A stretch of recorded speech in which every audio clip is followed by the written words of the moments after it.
Dear participants, it's my pleasure to be here today.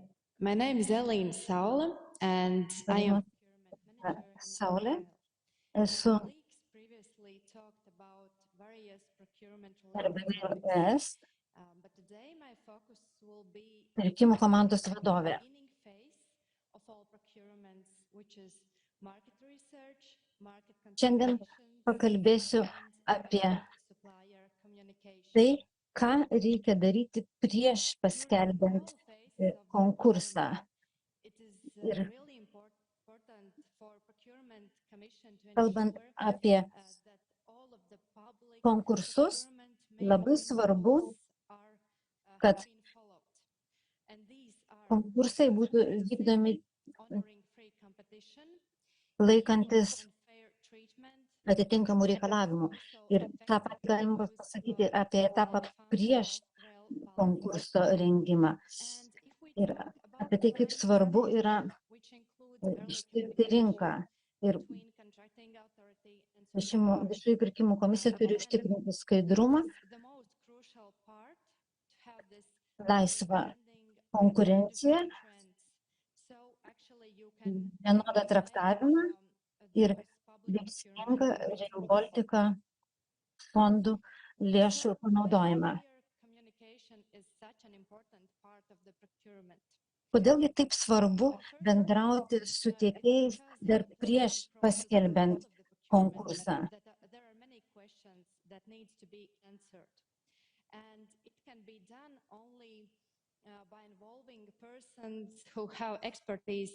Pateikiant, dalyvaujant konkurse, tiekėjui iškyla daug klausimų. Ir jeigu mes organizuosime konsultaciją su tiekėjais prieš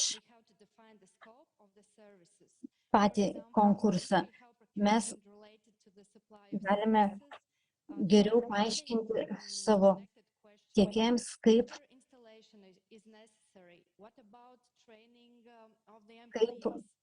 vyksta konkursas. Sakykime, we must understand all the final deliverables of the procurement. Mes turime Secondly, it is identifying potential suppliers.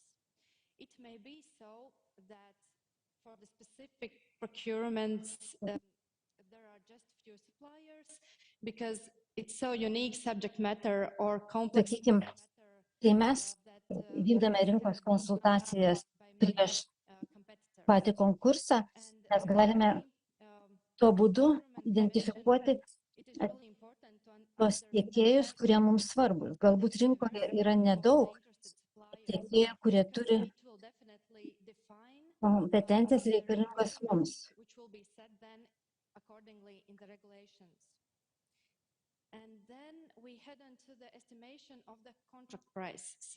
Taip pat konkurso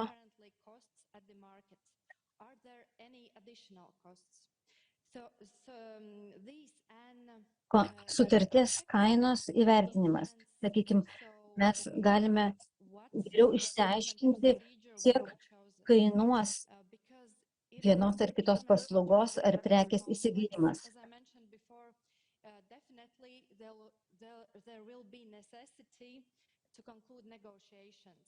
And that means that one of the two-stage procurements most probably will be chosen.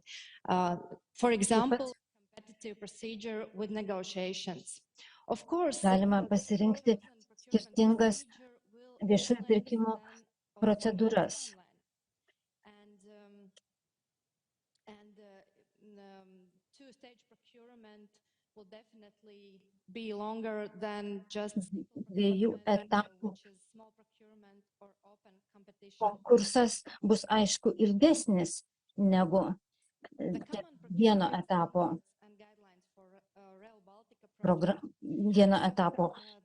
konkursas.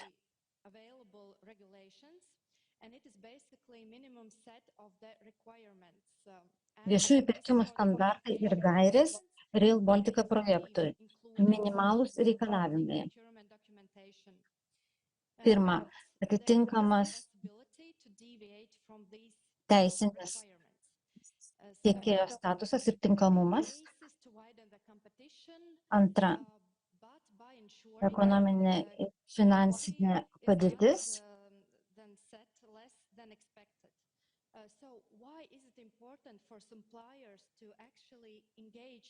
Trečia, techninės ir profesionalios žinios. Ketvirta, kokybės standartai. Ir penkta, aplinkosaugos standartai. Tačiau, sakykime, galbūt tie reikalavimai gali pasirodyti kažkam per aukšti, arba rinkoje nėra pakankamai tiekėjų, kurie gali užtikrinti tų reikalavimų atitikimą. Tai mes siekiame sužinoti, kokia yra rinkoje situacija. Rinkos tyrimo ir konsultavimosi su rinka metodai. Rinkos tyrimo metodai.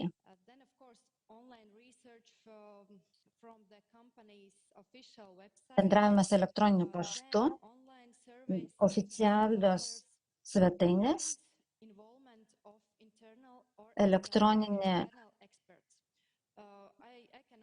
elektroninis klausimynas išsiųstas tiekėjams ir ekspertų pasitelkimas. Kalbant apie rinkos konsultacijas, gali būti dviejų tipų rinkos konsultacijos. Ir jie yra skirtingi. Pirmo tipo rinkos konsultacija siekiama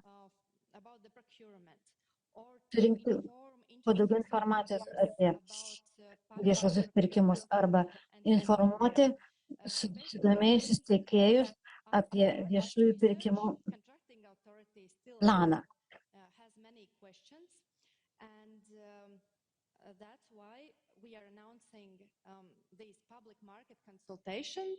Sakykime, atlikusi rinkos tyrimus, perkančioji organizacija turi daug klausimų ir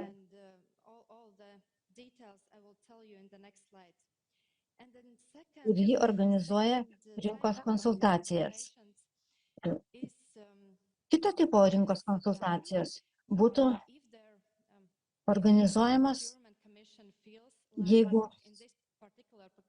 viešųjų pirkimų komisija mano, kad būtent šiame konkurse nėra pakankamai daug galimų tiekėjų. Jeigu perkančioji organizacija gautų vieną pasiūlymą, tai jeigu jie prieš tai teikiama rinkos konsultacijas, tai leistų jiems nenutraukti konkurso.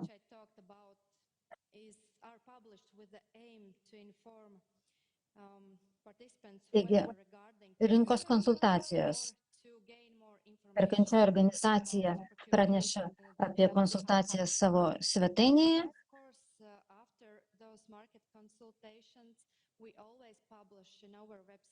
Ir rinkos konsultacijų tikslas yra pasitarti su ekonomikos subjektais, siekiant pasirengti viešajam pirkimui, o po rinkos konsultacijų yra parengiama ataskaita, kurioje yra dokumentuojami rezultatai. Antro tipo rinkos konsultacijos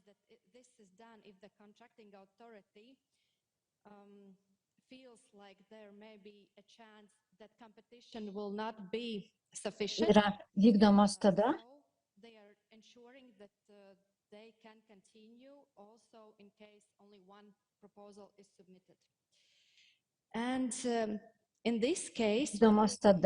kai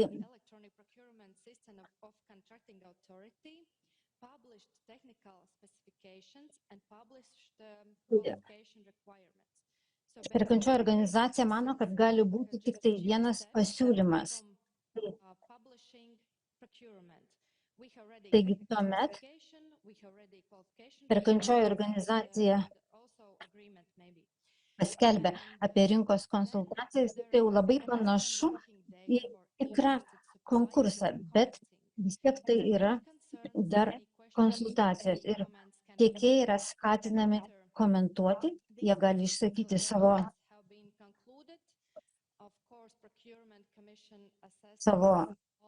pastebėjimus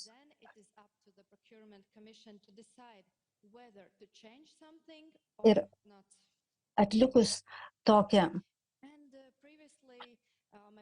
tokias rinkos konsultacijas, viešųjų pirkimų komisija sprendžia, ką daryti toliau. Taip pat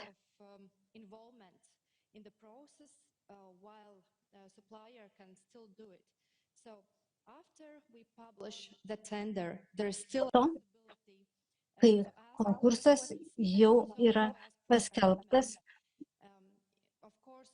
konkurso dalyviai vis dar gali užduoti klausimus.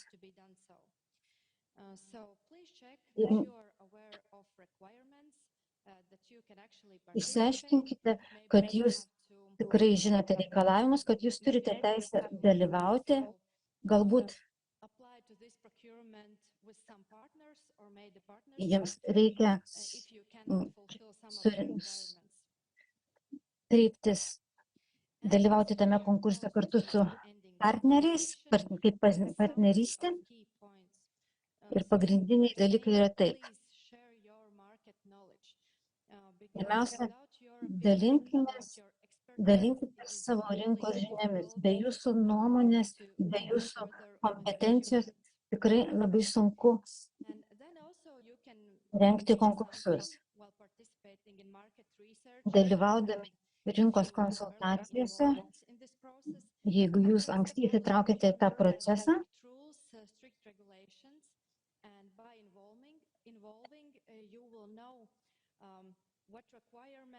jūs įsigilinsite ir suprasite, kokie reikalavimai yra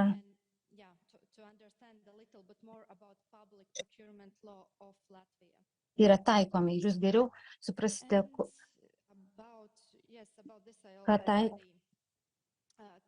kokie yra Latvijos viešųjų pirkimų įstatymo reikalavimai.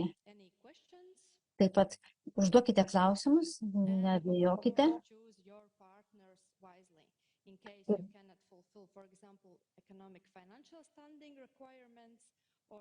Išmintingai rinkitės partnerius, jeigu jūs negalite atitikti tam tikrų reikalavimų. Dėkui už jūsų dėmesį.